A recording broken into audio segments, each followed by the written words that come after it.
Velthar stood in the briefing room and felt his 4 arms tense against his sides. The base smelled wrong. It smelled like human food and something else he could not name. Fear, maybe, or confidence. With humans, those two things seemed to live in the same space. The door opened, and 3 humans walked in. They wore the dark green uniforms of the Korean Defense Forces. The first one smiled at Velthar and extended his hand. Velthar had learned this gesture. He reached out one arm and shook it.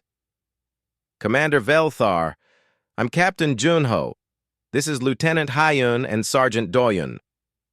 Junho was average height for a human, with short black hair and calm eyes. Hyun was smaller, her hair pulled back tight, and she carried a heavy pack that looked too big for her frame. Doyun was quiet, standing slightly behind the others, watching everything. "It is an honor," Velthar said in his practiced human speech. His translator helped, but he tried to use their words. "I have read about human tactics. I look forward to learning." Hyun laughed. Actually laughed. "Learning? You're going to get more than that, Commander." They sat down around the holographic display. The mission brief appeared in blue light. A mining colony. 16 structures. Enemy force estimated at 8,000 Vrask warriors. The Vrask were insectoid creatures, each one the size of a human, with razor-sharp limbs and acid spit. They moved in swarms and fought with simple but effective tactics. Velthar calculated immediately. His people, the Kilarians, had been soldiers for 3,000 years. They had perfect battle computers in their minds. Numbers, terrain, weather, enemy strength. Everything went into the calculation. This mission showed a 43% chance of success. "The enemy has superior numbers," Velthar said carefully. "Our forces number only 1,000. The terrain favors defense, and they have had 3 weeks to fortify. I estimate we need another 2,000 soldiers before attempting this operation." Junho looked at the display and nodded. "Yeah, they've got good numbers." "So we postpone?" Velthar asked. "Postpone?" Hyun looked confused. "Why would we postpone?" Velthar felt something cold move through his chest. The success probability is only 43%. Doyun spoke for the first time. His voice was soft but steady. "Commander, we don't fight when we have good odds. We fight when we need to fight. Those miners have been prisoners for 3 weeks. Every day we wait is another day they suffer." "But the casualties," Velthar started to say. "Will be acceptable," Junho finished.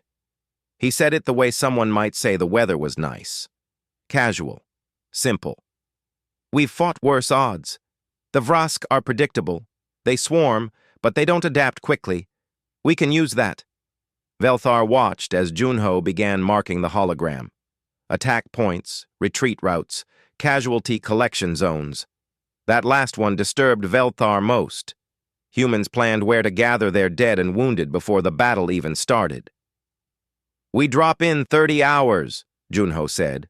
"Commander Velthar, your forces will secure the eastern perimeter here. Hold it no matter what comes. We need that exit route kept open." "And your forces?" Velthar asked. Junho smiled. It was not a happy smile. "We're going straight through the middle, right into their main force." Velthar's translator chip almost failed. That is where they are strongest." "Exactly," Hyun said. She was checking her equipment now, pulling out blocks of explosive material. Each block had warnings written in 3 languages. Velthar could read the human English. Danger. Minimum safe distance 200 meters. "They won't expect us to hit them where they're strongest. They'll think we're crazy." "Are you?" The words left Velthar's mouth before he could stop them. All 3 humans looked at him. Then Junho laughed. It was a real laugh, warm and genuine. "Probably. But crazy works. The Vrask have never fought humans before. They've fought you Kilarians, and the Telnari and a dozen other species.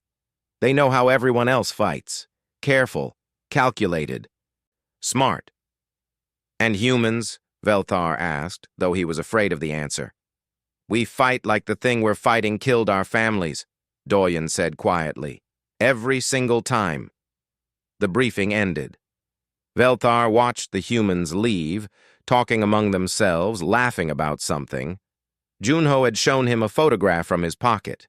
A woman and 2 small children. His family back on Earth. He spoke about them with love and warmth. Then, in the next breath, he discussed acceptable casualty rates that included himself. Velthar returned to his quarters and began writing his report. His people needed to know what he was seeing. The humans were not like other species. They did not fight to survive. They fought to win, and they did not seem to care what it cost them. He watched through his window as the human soldiers prepared. They checked weapons, shared food, sang songs in their language. Hyun was teaching a young private how to properly set explosive charges. She laughed as she did it, like she was teaching someone to cook a meal, not how to destroy a building. 30 hours. In 30 hours, Velthar would see humans in real combat. He had read the reports, but reports were just words. He needed to see it with his own eyes. He was not sure he was ready. The humans seemed so friendly, so warm, so alive. But there was something else underneath. Something that made his survival instincts scream warnings his conscious mind did not want to hear.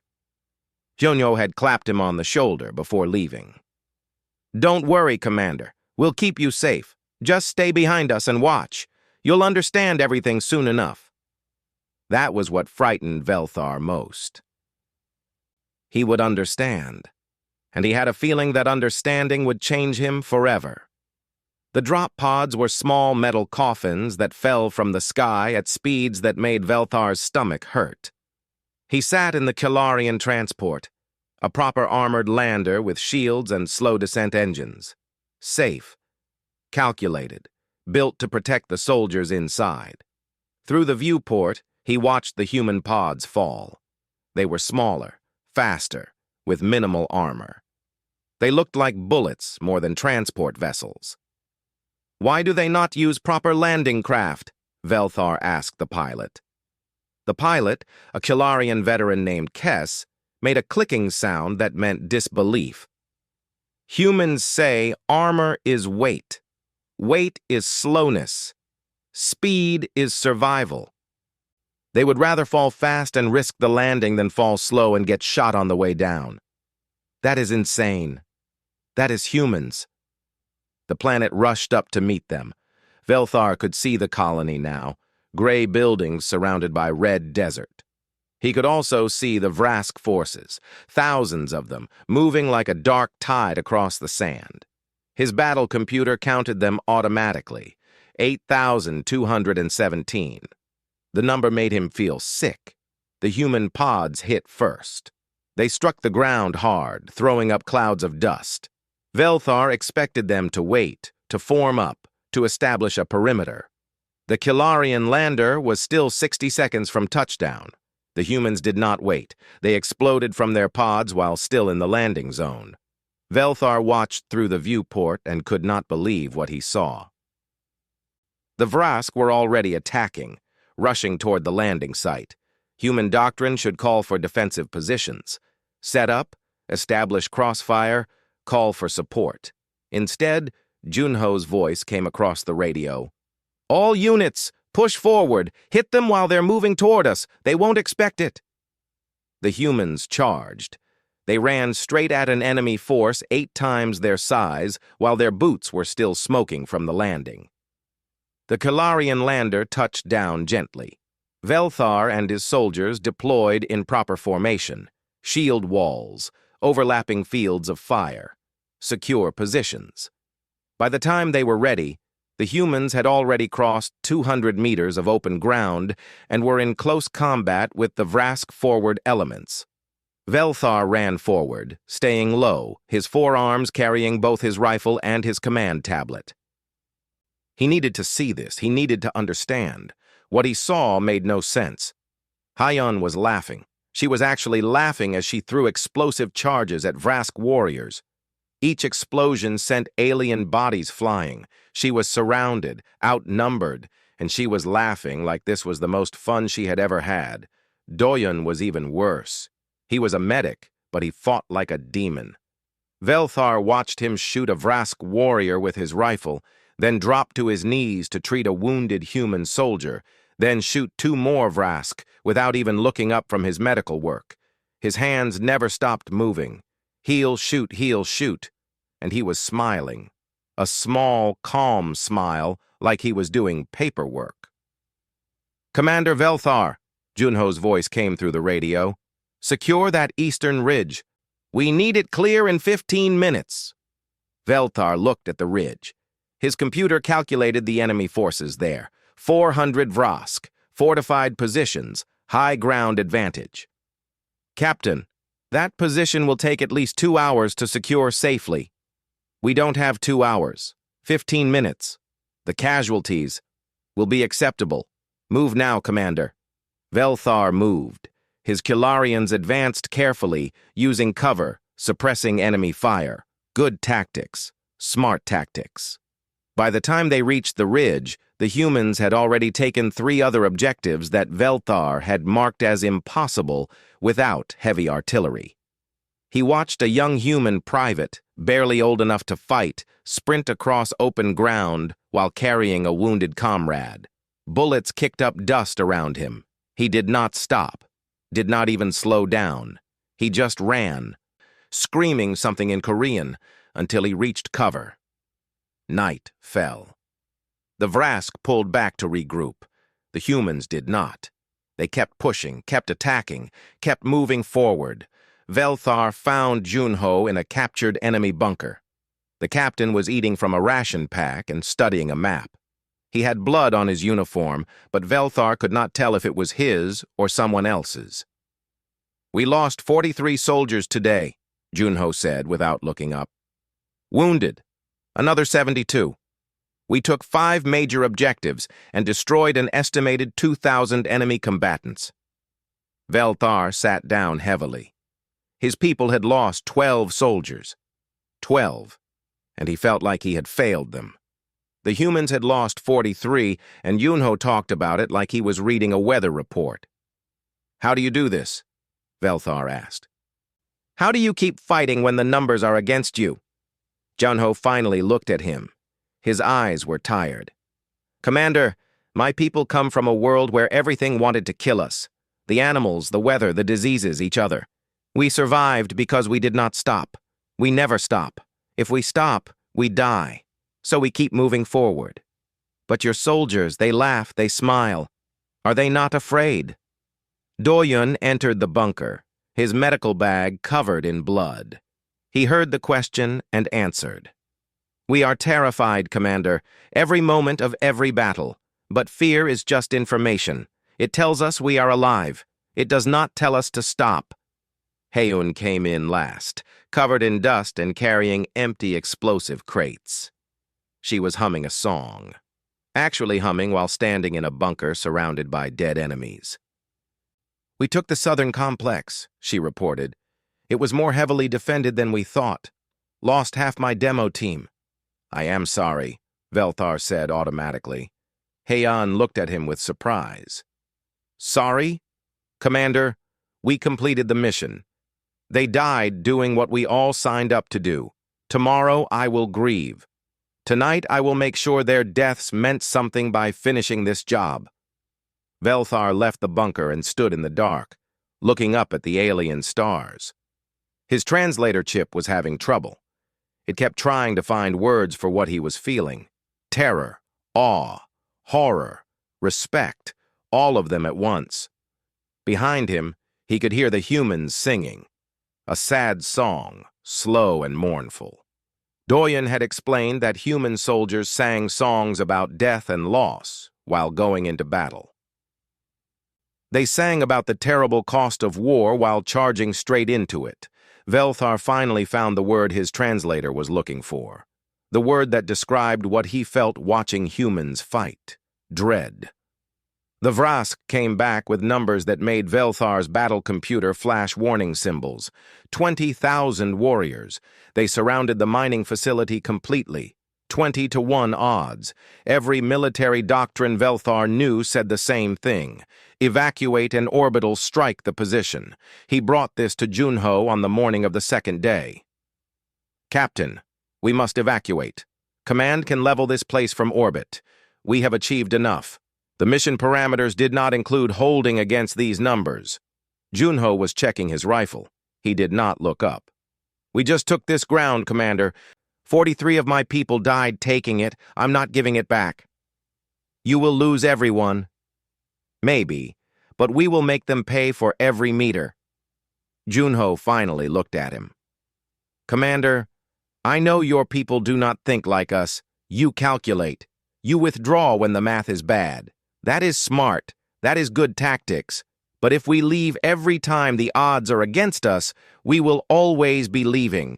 Sometimes you have to stand and make the enemy understand that taking ground from humans costs more than that ground is worth. Velthar wanted to argue. He wanted to explain that dead soldiers took no ground at all.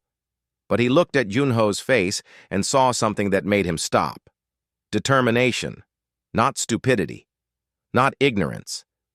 Junho knew exactly what he was doing and what it would cost. The siege began that afternoon. The Vrask attacked in waves, testing the defenses, probing for weaknesses. The humans did not just defend. Between enemy attacks, they sent out raiding parties. Small groups of soldiers would slip out, hit Vrask supply lines, and slip back before the enemy could respond. Hayun had done something that made Velthar's blood run cold. She had wired the entire facility with explosives, enough to destroy every building and everything in them. Why? Velthar asked her as she showed him the detonator. If they break through, if they are going to take this place anyway, we deny them the victory. We blow it all up with them inside. She said it simply, like explaining how to make tea. You would kill yourselves? We would take 4,000 or 5,000 of them with us. Good trade. Velthar had no response to that. How do you argue with someone who has already decided their own death is an acceptable tactic? The humans had been awake for 63 hours straight. Velthar's people rotated sleep shifts, as did every other species. Humans just kept going. They used chemical stimulants and something they called determination. Velthar watched Doyun perform surgery on a wounded soldier during an artillery barrage. The ground was shaking. Dust was falling from the ceiling. Doyun's hands never trembled. How long can you keep this up? Velthar asked him. As long as we need to, Doyun replied. He finished the surgery, checked his patient, then picked up his rifle and went back to the perimeter. On the third night, a young private named Minho volunteered for a reconnaissance mission. He would go alone into enemy territory to gather intelligence on Vrask command structure. Alone. Into an enemy force of 20,000. Alone. I will go with him, Velthar said. He did not know why he said it. His people did not volunteer for suicide missions. Minho looked surprised, but nodded. Thank you, Commander. Try to keep up. They went through the darkness like ghosts. Minho moved in ways that seemed impossible. He was young, maybe 19 human years, but he moved like a predator. Velthar had 4 arms and millions of years of evolution as an ambush hunter. Minho, with only 2 arms and a species that had only recently left their home planet, moved better. They found the Vrask Command Center, a large structure in the center of their formation. Minho took pictures with a small device, mapped their defenses, counted their reserves. A Vrask patrol almost found them. Minho killed 3 of them with a knife without making a sound. His face showed no emotion. He just did what needed to be done. On the way back, Minho was shot. A lucky shot from a Vrask sentry. The bullet went through his leg. Velthar moved to carry him, but Minho pushed him away. Keep moving. I can make it. He did make it. He limped, bled, and made it back. He gave his intelligence to Junho, let Doyen treat his wound, then asked when the next mission would be. By dawn of the fourth day, the relief force arrived. They expected to find survivors holding desperately onto the facility. Instead, they found humans had broken the siege from the inside. During the night, while pretending to be surrounded, Junho had sent out his entire force in small teams. They had hit the Vrask from every direction at once, destroyed their command structure with the intelligence Minho had gathered, and shattered their formation. The Vrask retreated. 20,000 warriors, running from 1,000 humans. Velthar sat in the command center and tried to write his report. His hands would not stop shaking. All 4 of them. He had watched humans fight for 3 days and 3 nights without rest.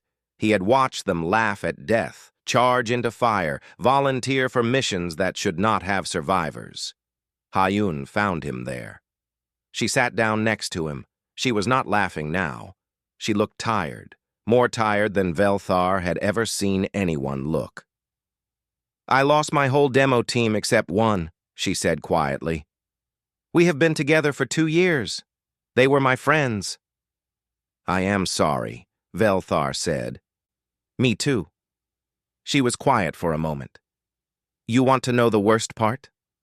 I knew. When Junho gave us the mission, I knew most of them would not make it. I knew, and I said yes anyway. Because the mission was necessary. Because someone had to do it. Because if I said no, someone else would have to say yes. How do you live with that?" Heian looked at him with eyes that had seen too much. "We do not live with it, Commander. We carry it. Every soldier we lose, we carry them. Their names, their faces, their families. We carry all of it. And then we keep fighting because if we stop, if we break, then they died for nothing." She stood up and walked away. Velthar watched her go and understood something terrible. The humans were not fearless. They were not invincible. They were breaking piece by piece with every battle. But they kept fighting anyway, because stopping was worse than breaking. That night, Velthar dreamed of the young Private Minho, limping through enemy territory with a bullet in his leg, refusing help, refusing to stop. He woke up knowing he had witnessed something that would haunt him forever. Not because it was evil, because it was necessary, and because he did not know if any other species could do what humans did, and remain even partly human when it was over. The Vrask home fortress was a massive structure carved into a mountain. It housed 50,000 enemy warriors and their queens. Coalition Command had planned a 3-month siege. Starve them out, cut supply lines, make them surrender. Junho proposed a 2-week direct assault. Coalition Command approved it. Velthar requested an immediate transfer to another unit. Any other unit. His request was denied. The humans wanted Kilarian observers. They wanted witnesses to what they were about to do. "Why?" Velthar asked Admiral Park, a human commander who visited before the assault. "Why do you need observers?" Admiral Park was an older human, gray hair and scars on his face. "Because after this, the rest of the coalition needs to understand what we are. Not from rumors, not from reports, from witnesses who saw it and can tell the truth." "What truth is that?" "That we are effective, that we win, and that we pay for every victory in blood." Park looked at him with eyes that had seen too many battles. "Commander Velthar, humans are terrifying in combat, but we are not monsters. We are people who have chosen to do monstrous things so others do not have to. Someone needs to remember that. Someone who is not human needs to see it and tell the story properly." The assault began at dawn. 20,000 human soldiers against a fortress designed to hold against 100,000. The numbers were impossible. Velthar's battle computer refused to even calculate odds this bad. The first day, humans took 40% casualties. 4 out of every 10 soldiers were dead or wounded. Any other species would have stopped. would have pulled back, would have admitted defeat. The humans did not stop. They sang. Velthar heard them singing as they charged into the fortress guns. Old songs, new songs, songs about death and glory and going home. They sang as they died. By the second day, Velthar stopped checking casualty numbers. The counts were too high. They made him sick. He watched Heyun lead her new demolition team into the fortress. She had lost her entire previous team. This was her third team in 2 weeks. She was teaching them the same things she had taught the others, knowing they would probably die, too. "Do you ever think about stopping?" Velthar asked her during a brief rest. Heyun looked at him.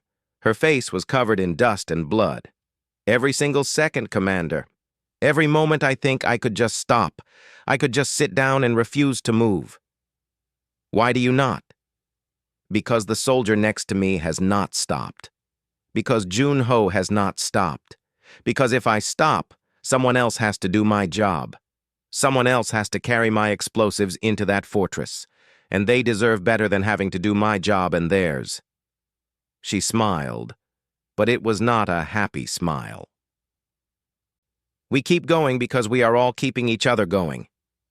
Week 2 arrived. The humans had lost half their force. 10,000 soldiers dead or too wounded to fight. They had penetrated to the middle layer of the fortress. Velthar fought alongside them now, not because he had orders, because he could not watch and do nothing. His Kilarian soldiers followed his lead. They learned to fight like humans, not calculating odds, not retreating when the math was bad, just fighting until the enemy broke or they did. He watched Doyun that week. The medic had stopped smiling. His face was blank, empty. He still saved lives, still performed miracles with his medical equipment. But something had broken inside him. Velthar realized this was worse than when Doyun smiled. The smile had been protection. Now there was no protection left. Just a man doing his duty because he did not know how to stop. Minho was there too. He had recovered from his leg wound.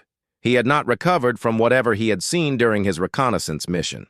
He was different now, older, harder. He did not talk much anymore. He just fought with a quiet intensity that scared even the other humans. The final assault came on day 13. Junho led it personally. His armor was damaged. His face was burned from an explosion. He carried a picture of his family in his pocket, covered in blood and dirt. He never mentioned them, never talked about going home. He just fought. Velthar was beside him when they breached the central hive. The Vrask queens were there, surrounded by thousands of warriors. It was dark, close quarters. The fighting was hand-to-hand, brutal, terrible. A Vrask warrior tore into Junho's side. Velthar saw it happen. The captain went down. Doyun was there instantly, working on the wound even as Vrask attacked them. Junho kept giving orders. Bleeding, probably dying, he kept commanding his soldiers. "Push forward. Take the queens. Finish this." Minho led the final charge. He and 20 other soldiers went straight at the queens, while the rest held back the warriors. Velthar lost sight of them in the darkness and chaos. He fought beside Doyun, protecting him while he worked on Junho. The explosions came later. Heyun's work. The queens were dead. The fortress was breaking. The Vrask were fleeing. They had won. Humans had done the impossible again. The aftermath was worse than the battle. Velthar walked through the fortress and counted bodies. Human bodies. Young soldiers who would never go home. Old veterans who had survived too many battles and finally run out of luck. He found Heyun sitting alone in a corridor. She was crying, just sitting against a wall and crying silently. When she saw Velthar, she did not hide it. "I knew," she said. Her voice was broken. "I knew most of them would not make it. I taught them everything I knew, and I knew it would not be enough. They trusted me, and I led them here to die." Velthar sat beside her. He had no words. "What do you say to someone carrying that weight? You completed the mission, he finally said. Yes, we won. She laughed, but it was a terrible sound. We always win, Commander. We just leave pieces of ourselves behind every time until there is nothing left but the winning. Coalition Command arrived and declared the operation a successful model for future campaigns. They wanted to use human tactics everywhere. Velthar listened to them talk about acceptable casualty rates and effective assault strategies. They talked about the humans like they were a weapon, a tool to be used. Junho survived his wounds. Doyen had saved him. The captain would recover and deploy again in 3 months. Minho was already being sent to the next combat zone. Heiyun would lead another demolition team. Velthar requested to speak with Junho before the captain was evacuated for medical treatment. How do you do this? Velthar asked him. How do you keep fighting when you know what it costs? Junho looked at him from his medical bed. We are not fearless, Commander. We are terrified. Every battle, every mission, every moment. But being afraid is not the same as stopping. We feel all the fear and do it anyway because someone has to. Because if we do not, the Vrask win. And we cannot let them win. Is it worth it? Junho was quiet for a long time. Ask me when the war is over, if I am still alive to answer. Velthar left and began writing his full report. He had witnessed human combat doctrine. He had seen their victories and their costs. He understood now why they were winning the war. And he understood why it terrified him so much. Because humanity was breaking itself to achieve victory, and no one seemed to care if there would be anything left when it was over. The High Command chamber was quiet. Velthar stood before the Council of Seven, the highest military authority of the Kilarian people. His report sat in front of each council member. 300 pages of observations, tactical analysis, and witness testimony. 6 months of watching humans fight. Your report is disturbing, Commander, Council Leader Thess said. Her voice was careful and controlled. You describe tactics that violate every principle of warfare we have developed. Yes, Council Leader. You describe casualty rates that would break any other species' military. Yes, Council Leader. You describe soldiers who fight beyond exhaustion, beyond fear, beyond reason. Yes, Council Leader. Thess leaned forward. And you describe victories. Impossible victories. Battles won against odds no battle computer would even attempt to calculate. Velthar nodded. The humans are winning the war. Council Leader. Not slowly, not carefully. They are winning decisively. Every battle I witnessed, they achieved objectives other species considered impossible. Another council member spoke. Could we adopt their methods? Could Kilarian forces fight like humans fight? Velthar had known this question would come. He had spent 6 months thinking about the answer. No, council member, we could not. Explain. Humans are not effective because of their tactics.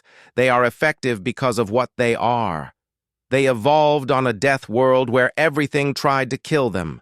They survived by refusing to give up, by fighting when fighting was hopeless, by standing when standing meant death.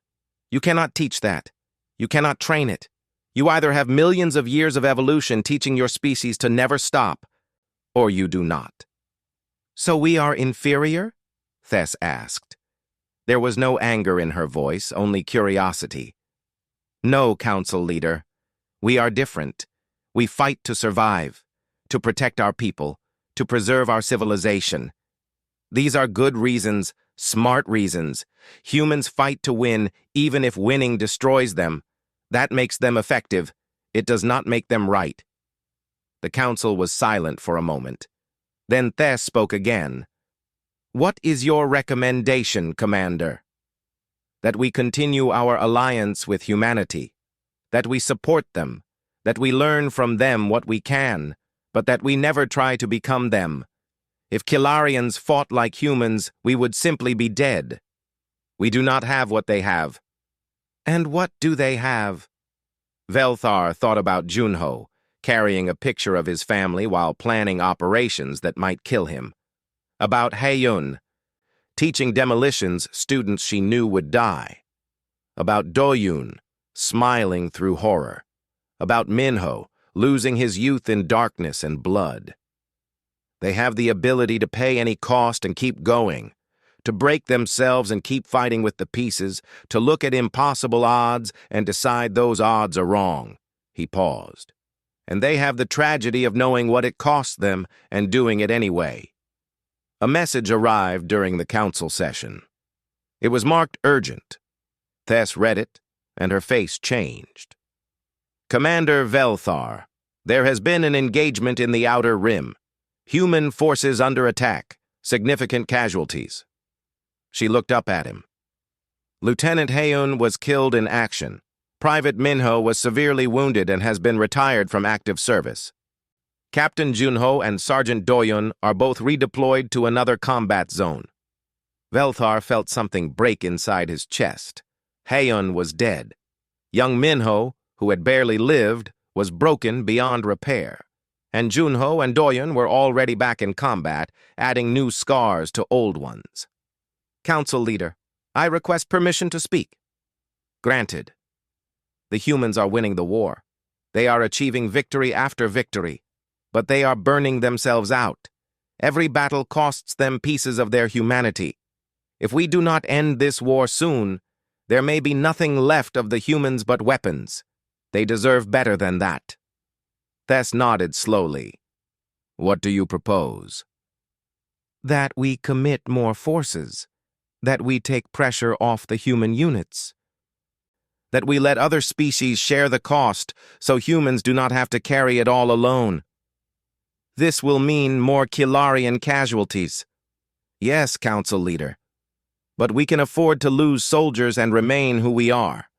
Humans cannot. They are losing themselves with every battle. If we truly are their allies, we must help them before they break completely. The council debated for hours. In the end, they agreed. More Kilarian forces would deploy. Other species would be encouraged to do the same. The burden would be shared. Velthar returned to his quarters and found a message waiting. It was from Jun-ho. Brief, sent from whatever battlefield the captain was currently fighting on. Commander Velthar, heard you briefed High Command. Thank you for trying to understand us. Most species just call us crazy and leave it at that. You actually tried to see why we fight the way we do. That means something. Stay safe. If you ever want to fight beside humans again, you will always be welcome. Captain Yunho. Velthar sat down and wrote a response. Then he deleted it. What do you say to someone like Junho? Thank you for showing me horror. I am sorry your species has to be what it is. I wish you could fight differently, but I am glad you fight the way you do. He wrote a simple message instead. You are welcome, Captain. Take care of Do-yun. Come home when you can. He sent it, and then began preparing his next report. This one would not be for the council. This one would be personal records, stories about the humans he had fought beside, not tactical analysis, not casualty figures, just stories about who they were before the war tried to erase it. Hae-yun, who laughed while teaching people to blow things up, because if she did not laugh, she would cry. Do-yun, who smiled while healing the broken because someone had to remain calm. Min-ho, who volunteered for impossible missions because someone had to, and it might as well be him. Jun-ho, who carried a picture of his family and never complained because complaining would not bring them back. Other species would read the tactical reports. They would learn how humans fought. But someone needed to remember that humans were more than weapons. They were people who had chosen to become weapons so others would not have to. They deserved to be remembered as both. Velthar volunteered for permanent attachment to human forces. His request was approved. He would deploy again in 2 months, fighting beside new human soldiers with new names who would make the same choices as the old ones. He was terrified. 6 months of combat had taught him exactly what fighting beside humans meant. The constant fear, the impossible odds, the casualties that never stopped coming. But it had also taught him something else. If humans could face that terror every single day and keep fighting, then he could stand beside them. Not because he was brave, because they deserved witnesses. They deserved someone who would remember them as people, not weapons. They deserved someone who would tell the truth about what they sacrificed. That night, Velthar looked up at the stars and thought about humanity. Out there, human soldiers were fighting and dying in 100 different battles. They were terrified. They were breaking. They were losing pieces of themselves. And they were winning. Against all odds, against all reason, they were winning. That was the terror of fighting beside humanity. Not that they were fearless, not that they were invincible, but that they felt all the fear, knew all the costs, and fought anyway because they had decided the alternative was worse. Velthar had spent 6 months trying to understand humans. He finally did. And that understanding would haunt him for the rest of his life. Because once you truly understood humans, you could never see war the same way again. You could never accept defeat. You could never stop fighting just because the odds were bad. Humans had taught him that, and he did not know if that was a gift or a curse. Perhaps it was both, just like humanity itself. He closed his eyes and tried to sleep. In 2 months, he would deploy again. He would fight beside new humans who would show him the same terror and the same courage. He would watch them break and keep fighting. He would carry their stories. It was the least he could do. They carried the war. He could carry their memory.